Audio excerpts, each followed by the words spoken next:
हरे कृष्णा।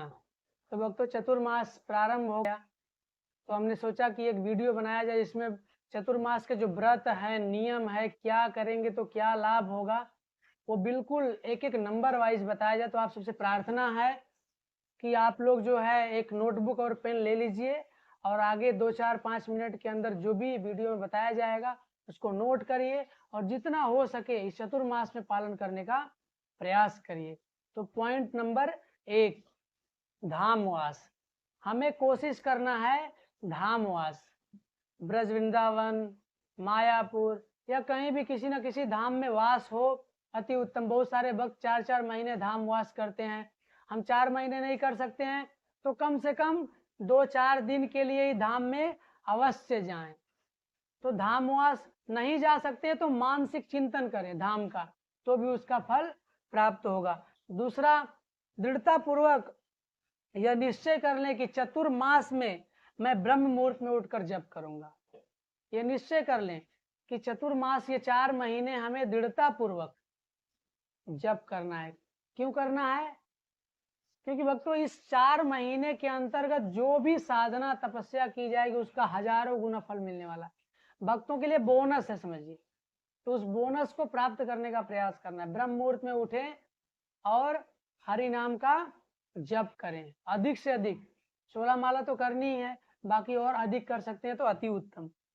तीसरी पॉइंट है, श्रील प्रभुपाद के जो ग्रंथ हैं, उनकी जो कथाएं हैं, उनको श्रवण करें और मनन करें, या उनके शिष्यों द्वारा बताई गई कथाओं का मनन करें और अपने जीवन में उतारने का प्रयास करें। नंबर 4, दान दक्षिणा देकर और देना बहुत लाभदायक है इस महीने में। और योग स्थान पात्र को देख करके हमें इस महीने में दान करना चाहिए यथासंभव, और योग्य पात्र को देख करके। पात्रता देखनी है, कौन दान के योग्य है, कौन नहीं है। नंबर 5 है, श्रीमद् भागवत में जो स्तुतियां हैं, जैसे कुंती स्तुति हो गई, भीष्म स्तुति हो गई, गजेंद्र स्तुति हो गई, ध्रुव स्तुति, प्रहलाद महाराज, इन सारी स्तुतियों का पाठ करें। इस 4 महीने में इन स्तुतियों को भगवान के सामने सुनाएं। नंबर 6, अलग अलग प्रकार के भजन भगवान की संतुष्टि के लिए गाएं।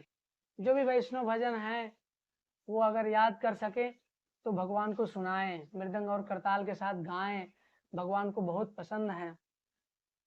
नंबर 7 है, चतुर्मास की 8 एकादशी निर्जला रखने का प्रयास करें। कोशिश करें निर्जला रहें। अगर संभव नहीं है तो सजला रहें, केवल जल के साथ रहें। वो भी संभव नहीं तो खाली फल रहे, कोई एक फल लीजिए, लेकिन कोशिश करना है जितना ज्यादा नियमों का पालन कर सके उतना करें। नंबर 8 है, तुलसी देवी की सेवा प्रतिदिन करें।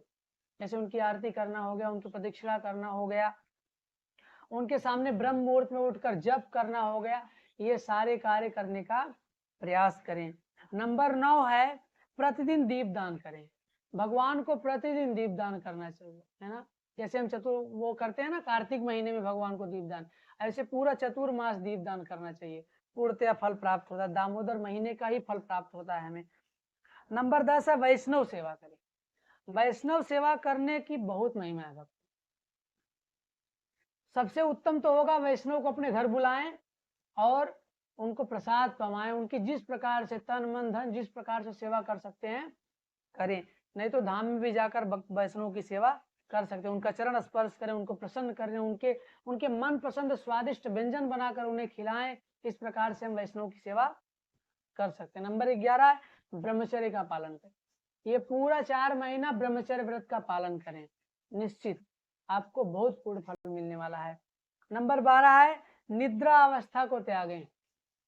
निद्रा त्याग देना है, 8 घंटा 10 घंटा सोना नहीं है, है ना। शरीर को जितना आवश्यक हो उतना ही सोएं, आवश्यकता से अधिक ना सोएं, और कोशिश करें जमीन पर सोएं, है ना, जमीन पर सोएं, अति उत्तम। नंबर 13 है, झूठ बोलना, निंदा करना, भौतिक चर्चा करना, यहाँ वहां की बहस करना, इन सबसे बचें। झूठ तो बिल्कुल नहीं बोलना है 4 महीने, किसी की निंदा नहीं करना है, भौतिक वार्ता नहीं करना, इधर उधर की जो बात करते हैं ना, बिल्कुल नहीं करना है। अपराध मुक्त होकर इन समयों को भगवान की सेवा में लगाने का प्रयास करें। नंबर 14, हर महीने एक विशेष पदार्थ का त्याग करें। 4 महीने में 4 चीज़ों का हम परहेज करते हैं। पहले महीने में क्या त्यागना है? हरी पत्तेदार सब्जियाँ। दूसरे महीने में दही नहीं खाना है। तीसरे महीने में दूध नहीं खाना है और चौथे महीने में उड़द का दाल नहीं खाना। ये 4 महीने में 4 परहेज करने हैं। नंबर 15 है अपने मनपसंद किसी खाद्य पदार्थ का त्याग करें। आपको जो बहुत पसंद है, मतलब जिसके बिना आप रह नहीं सकते, उसको त्याग दें 4 महीने के लिए, न खाएं। इससे भगवान बहुत प्रसन्न होते हैं। और नंबर 16 है यथाशक्ति चतुर्मास का पालन करें। जो बातें बताई गई जरूरी नहीं है कि सब पालन करना ही है आपको, लेकिन जितना हो सके अपने जीवन में उतारें और पालन करें, क्योंकि ये 4 महीने भगवान सोते हैं और सारे भगवान सो जाते हैं, सारे देवी देवता योग निद्रा में सो जाते हैं। तो जो भी आप फल करोगे, जो भी कर्म करोगे, उसका हजारों गुना फल मिलने वाला है। इसलिए अधिक अधिक जप करें, भक्तों की सेवा करें, भगवान के मंदिर जाएं, प्रसाद पाएं। आप देखेंगे इसी 4 महीने में सारे त्योहार हैं, दीपावली, दशहरा, बहुत सारे बड़े बड़े, जन्माष्टमी आ रही है, सारे त्योहार आ रहे हैं। तो आपसे प्रार्थना है नजदीक के इस्कॉन मंदिर में कनेक्ट करें, वहां जाकर तन मन धन से सेवा करें और जीवन का पूर्ण लाभ प्राप्त करें। हरे कृष्णा।